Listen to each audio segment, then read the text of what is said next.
So, inspired by morphogenetic fields. Morphogenetic fields is Rupert Sheldrake, the Englishman, came up with the idea that there's vibrating frequency fields.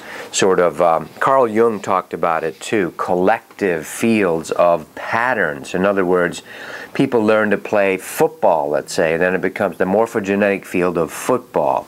Or people have meditated in certain meditation techniques for 100 generations. That's a very powerful field and a pumping, energetic frequency field that becomes available to others that do the same thing. Whole healing techniques are built on this, like Reiki or whatever, Qigong.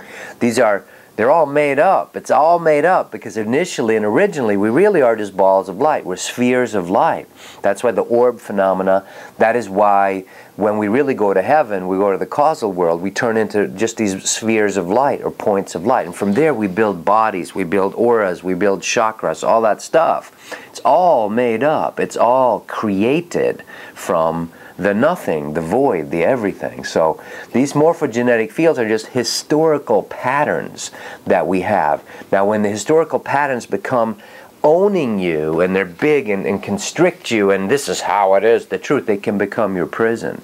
So wise teachers talk about breaking free of these old patterns. Sometimes, and that manifests in humans as our personal history. Don Juan, the teacher of Carlos Castaneda's books, talks about erasing personal history. Now that sounds a little ominous. I have to erase my personal history. I have to forget all my beautiful memories of grandma feeding me hot chocolate and my little, sandwiches there all by myself watching the birdies outside those winter mornings. No.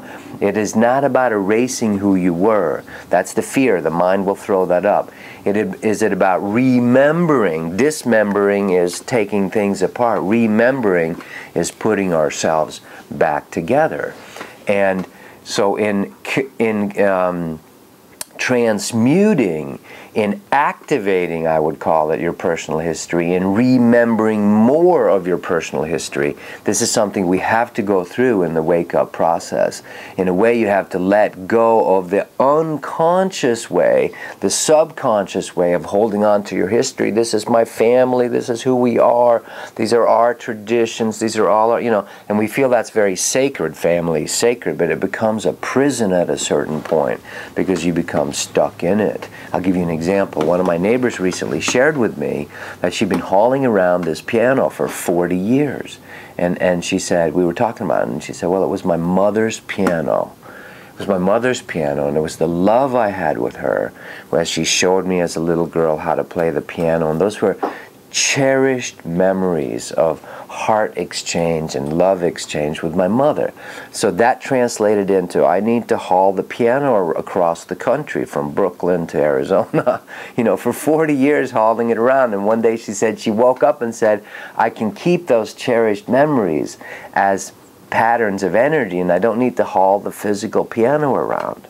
So get an idea of that. Now at a certain point, if the subconscious energies have coalesced into these subconscious tendencies, habits, patterns, belief systems, you're hauling around energetic pianos and heavy loads inside your subconscious. So there comes a point when they need to be undone as well. Now, before you think you abandon people and release and detach, that's not the way it needs to happen. Imagine a true master, Jeshua ben David, Jesus Christ, Yogananda, Babaji, St. Francis, Archangel Michael, true awake beings that you're becoming and I'm becoming, we are. This is the choice right now. We will actually carry those memories more completely. You will see more as you expand. You will have more love. Of course, a true master has more love for their family, more understanding, more wisdom. So it's not letting go of anything. It is expanding into, like a rushing, nesting doll, that next level of who you are. Now we're going to talk more about how to do this. How do I convert my personal history? How do I access more of it? How do I let it feed me instead of weigh me down, instead of unconscious, subconscious patterns that families carry on, asthma from generation to generation, or tendencies, alcohol, all that stuff, that weighs us down? How do we convert that into supporting us and having the understanding, the caring, the loving for it? We're going to talk more about that. If you're interested in more of some of this stuff, go to Google. Google is the god nowadays. Amazon, Freudian slip there. Awakening Souls is one of the books you can get at Amazon. Just look up Awakening Souls. Or Listening to the Sun. This is a vintage front copy. There's a different front copy nowadays, but those are available at Amazon. Thank you so much. Check out Course of Awakening and our spiritual travel, Spirit Travel with one T in the middle.com. More later.